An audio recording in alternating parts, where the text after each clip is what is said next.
السلام علیکم۔ بیٹی کی ذات اگر مقدس نہ ہوتی تو حضرت محمد صلی اللہ علیہ وسلم کی اولاد کا سلسلہ بیٹی سے شروع نہ ہوتا۔ یہ جو شہزادی لینے آتے ہیں کیسے سمجھیں گے بادشاہ کا دکھ۔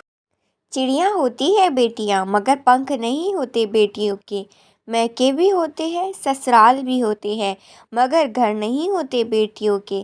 میکہ کہتا ہے بیٹیاں تو پرائی ہے، سسرال کہتا ہے پرائے گھر سے آئی ہے۔ اے خدا اب تو ہی بتا یہ بیٹیاں کس گھر کے لیے بنائی ہیں۔ بڑے کہتے ہیں بیٹیوں سے ڈر نہیں لگتا، ان کے نصیبوں سے لگتا ہے، ورنہ جتنا احساس بیٹیاں ماں باپ کا کرتی ہے بیٹے کر ہی نہیں سکتے۔ بچپن سے ہی اپنی خواہشات اپنے خوابوں کو دفن کرنا سیکھ لیتی ہے، کبھی ماں باپ کی فکر میں ہلکان ہو رہی ہوتی ہے تو کبھی بہن بھائیوں کی فکر میں گھل رہی ہوتی ہے۔ پھر بھی لوگ کہتے ہیں بیٹیاں بوجھ ہوتی ہے جبکہ حقیقت میں وہ بچپن ہی سے بوجھ اٹھا رہی ہوتی ہے۔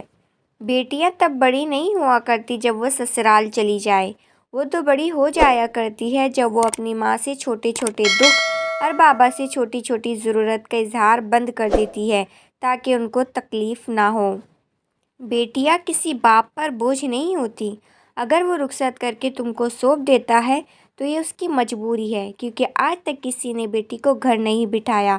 اس مجبوری سے فائدہ نہ اٹھاؤ، اللہ پاک نے بیٹی کو رحمت بنا کر بھیجا ہے۔ کبھی بھی اپنی بیٹی کی شادی جاہلوں اور بدتمیزوں میں مت کرے، خدا کی قسم اس لڑکی کو مارنے کی ضرورت نہیں پڑتی، تھوڑے عرصے میں وہ خود ہی مر جاتی ہے۔ عورت کی شوخیاں، شرارتیں، منمانیاں اور غیر ذمہ داریاں ماں باپ کے گھر ہی میں ہوتی ہے، سسرال میں عورت کی تربیت اور صبر کا امتحان ہوتا ہے۔ معصوم سی بیٹی جب گود میں سو جاتی ہے تو اس کے معصوم چہرے کو دیکھتی ہوں، یہ سوچ پریشان کر دیتی ہے کل کیسے لوگ ملیں گے، کیسا شوہر ملے گا۔ اس سے بے اختیار میرے ہونٹ اس کے نازک گالوں پر ثبت ہو جاتے ہیں، ایک آہ دعا کا روپ دھار لیتی ہے، اللہ اس کو خوش رکھنا، اس کے نصیب اچھے کرنا، اس کو احساس کرنے والا مہربان شریک سفر دینا۔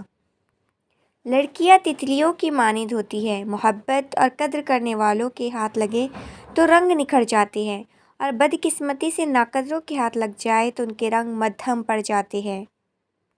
ماں باپ کے آنگن میں ذرا ذرا سی تکلیف پر شور مچانے والی بیٹیاں سسرال جا کر بڑے بڑے غم کیسے چپ کر کے برداشت کر لیتی ہے، کیونکہ وہاں وہ بیٹیوں جیسی نہیں ہوتی۔ جب بیٹیوں کو رخصت کیا کرے تو انہیں بتایا کرے کہ ہم نے انسان کا بچہ دیکھ کر رشتہ طے کیا ہے، اگر جانور نکل آئے تو واپسی کا دروازہ کھلا ہے، واپس آ جانا، کیونکہ شادی دوبارہ ہو سکتی ہے اور اسلام میں ایسی کوئی قید نہیں اور نہ ہی گھر کا ٹوٹنا برائی ہے۔ زندگی ایک بار ملتی ہے، اسے خود غرضوں اور نفسیاتی مریضوں کے لیے گنوانا جہالت ہے۔ بیٹیوں کو صحیح معنوں میں محبت اور تحفظ دے۔ کسی کی بیٹی کو بیاہ کر ہی گھر لے آئے تو یاد بھی رکھیے کہ بیاہ کر ہی لائے ہیں، کسی سے خرید کر نہیں کہ جیسا مرضی سلوک کرے۔ بہت شکریہ۔